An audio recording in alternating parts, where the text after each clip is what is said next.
আজকে ইনজেকশনের ডোজ শেষ। ইনজেকশন চলাকালীন সময়ে 1 মাসেই এই গরুটির স্বাস্থ্যের বিশাল পরিবর্তন। আমি রীতিমতো অবাক। একটি দেশি গরুর সাথে হালকা শাহিওয়ালের ক্রস গরু যদি এত দ্রুত বৃদ্ধি হইতে পারে, সেই ক্ষেত্রে যদি ফ্রিজিয়ান গরু হইতো কিংবা এটা যদি শাহিওয়াল গরু হইতো, তাহলে কি পরিমাণ স্বাস্থ্যের বৃদ্ধি হইতো আমি এটা ভেবেই অবাক। যে কোনো গরুকে ইনজেকশন করার পূর্বে নিয়ন্ত্রণ করা খুবই জরুরি। কি পরিমাণ তেজি গরু দেখেন, লাভটা কি দিল। প্রিয় ভাইজানেরা, আপনারা অনেকেই আমাকে প্রতিনিয়ত জিজ্ঞেস করেন, রনি ভাই সামনে কুরবানি ঈদ, কিভাবে গরু দ্রুত মোটা তাজা করা যায়, কোন ওষুধের মাধ্যমে গরু দ্রুত মোটা হয় কিংবা কোন ইনজেকশনের মাধ্যমে গরু দ্রুত মোটা তাজা করা যায়, এই বিষয়টা আমাদেরকে জানাবেন। ভিডিওতে যেই গরুটা দেখতেছেন, এই গরু সম্পর্কে এক কথায় বলা যায় 1 মাসেই এই গরুর স্বাস্থ্যের বিশাল পরিবর্তন। প্রিয় খামারি ভাইজানেরা, আপনারা অনেকেই জেনে থাকবেন আমি বাহিরে তেমন ভিডিও তৈরি করি না কিংবা অন্যের খামারে ভিডিও তৈরি করতে ইচ্ছুক না। অনেক সময় আপনাদেরকে বিভিন্ন গুরুত্বপূর্ণ বিষয় দেখানোর স্বার্থে মাঝে মধ্যে ভিডিও তৈরি করতে হয়। যেমন কোন ইনজেকশনের মাধ্যমে এই গরুটি দ্রুত 1 মাসের মধ্যেই মোটা তাজা হয়েছে, 1 মাসের মধ্যেই গরুর স্বাস্থ্য বৃদ্ধি হয়েছে।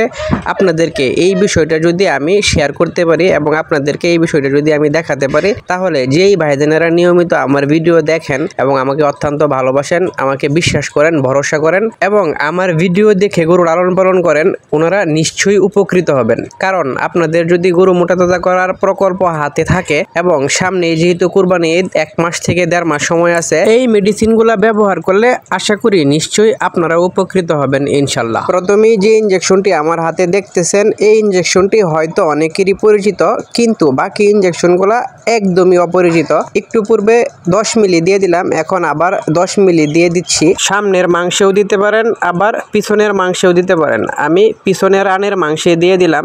যে কোনো জায়গায় আপনারা দিতে পারেন, তেমন কোনো সমস্যা নাই। এই গরুটার জন্য মোট 20 মিলি দিয়ে দিলাম অ্যামাইনোবিট প্লাস বেট। অ্যামাইনোবিট প্লাস বেট এই ইনজেকশনটি সবারই পরিচিত, প্রোটিন হিসাবে কাজ করে থাকে। এখন যে ইনজেকশনটি ব্যাগ থেকে বাহির করলাম, এটা হলো মেটাজেন একটি ইনজেকশন, কেমিস্ট কোম্পানি তৈরি করে থাকে। এই ইনজেকশনটা সর্বোচ্চ 50 মিলি ভাওয়েল পর্যন্ত হয়ে থাকে। মেটাজেন ইনজেকশন কয়েকদিন পূর্বে আমি আমার একটি ষাঁড় বাছুরকে ব্যবহার করেছিলাম, অত্যন্ত ভালো রেজাল্ট। মেটাজেন টলডিমফস সোডিয়াম গ্রুপের একটি ইনজেকশন, সাথে সহযোগী হিসাবে সায়োনোকোবালামিন অ্যাড করা আছে। মাংস বৃদ্ধির জন্য সরাসরি কাজ করে এবং অত্যন্ত ভালো কাজ করে। এই গরুটিতে মেটাজেন পুশ করে দিলাম। এই যে পিছনে রানের মাংসে দিয়ে দিলাম 10 মিলি এবং সামনে দিয়ে দিব আরো 5 মিলি।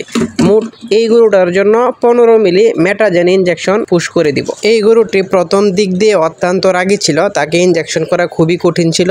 এর পূর্বে আরো কয়েকদিন এই গরুকে ইনজেকশন পুশ করেছি। মোট কতদিন এই ইনজেকশনগুলো পুশ করতে হয় নিশ্চয়ই আপনাদেরকে জানাবো। তার পূর্বে আপনাদেরকে আগে দেখিয়ে ফেলি কোন কোন ইনজেকশনগুলো এই গরুতে পুশ করেছিলাম। প্রিয় ভাইজানেরা, 2টা ইনজেকশন করাই কমপ্লিট হলো। এখন এই গরুতে 3য় নাম্বার ইনজেকশনটা পুশ করব। 3য় নাম্বার যে ইনজেকশনটা ব্যবহার করব সেটা হলো মেগাসল। মেগাসল পপুলার কোম্পানির একটি ইনজেকশন। এই মেগাসলে বিউটাফসফেন এবং সায়োনোকোবালামিন এই 2টাই থাকে। এই জাতীয় আরো অনেক ওষুধ আছে। আমি বেশিরভাগ সময় ফসমিন একটি বিউটাফসফেন এবং সায়োনোকোবালামিন ওষুধ ছিল, ওটা ব্যবহার করতাম। কিন্তু আজকাল মেগাসল এই ইনজেকশনটা ব্যবহার করে অত্যন্ত স্বাচ্ছন্দ্য বোধ করতেছি।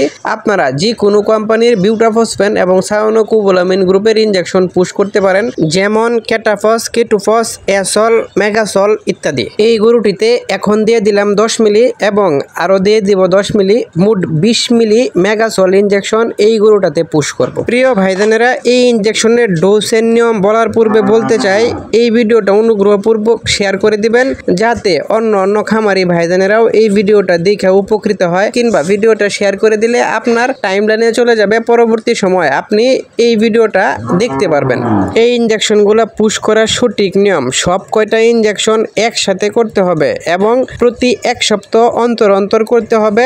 4 থেকে 5 সপ্তাহ এই ইনজেকশনগুলো পুশ করলে ভালো রেজাল্ট পাওয়া যায়। ইনজেকশনগুলো পুশ করার সময় 2টা গুরুত্বপূর্ণ বিষয় মাথায় রাখতে হবে। অবশ্যই গরুকে সঠিক পরিমাণে দানাদার খাবার দিতে হবে। সঠিক পরিমাণে দানাদার খাবার না দিলে গরুর স্বাস্থ্য ভালো আসবে না এবং গরুর বডি ওয়েট অনুযায়ী ইনজেকশনগুলো পুশ করতে হবে। এই বিষয়ে যদি আপনারা অবগত না থাকেন, তাহলে গরু মোটা তাজাকরণ ইনজেকশন এই বিষয়ে চ্যানেলে ভিডিও দেওয়া আছে, অনুগ্রহপূর্বক ওই ভিডিওটা দেখে নেবেন। ভালো থাকবেন, সুস্থ থাকবেন, কাউকে আর গরু যত্নের সাথে থাকবেন, আপনাদের রনি ভাইয়ের সাথে থাকবেন। আসসালামু আলাইকুম ওয়া রাহমাতুল্লাহি ওয়া বারাকাতুহু।